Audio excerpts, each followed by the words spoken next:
ফিজিক্সে calculation easy করার জন্য দুটো শর্ট ট্রিক বলবো। নাম্বার 1, গ্র্যাভিটেশন, যেখানে আমাদের এসকেপ ভেলোসিটি রিলেটেড কিছু ক্যালকুলেট করতে হলে আমরা আর্থের এসকেপ ভেলোসিটি সাধারণত 11.2 কিলোমিটার পার সেকেন্ড বসিয়ে থাকি। এবার ওটাকে স্কোয়ার করে কিছু বার করাটা ডিফিকাল্ট হয়ে যায়, ক্যালকুলেশনটা লেন্দি হয়ে যায়। তো আমরা যদি 11.2 কিলোমিটার পার সেকেন্ডের জায়গায় 8√2 কিলোমিটার পার সেকেন্ড ইউজ করি, তাহলে কিন্তু স্কোয়ার করাটাও ইজি হবে এবং ক্যালকুলেশনটা ইজি হয়ে যাবে। নেক্সট শর্ট ট্রিক বলবো ইলেকট্রনের ডি ব্রগলি ওয়েভলেন্থ ক্যালকুলেশনে।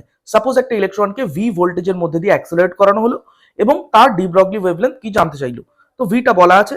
এবার আমরা কি ইউজ করি, 12.27 বাই রুট ভি অ্যাংস্ট্রম এটা ইউজ করি নর্মালি। তো 12.27 এটা ইউজ করাটা বেশ ডিফিকাল্ট, কারণ ওটা রিলেটেড ক্যালকুলেশন করাটা লেন্দি হয়ে যায়।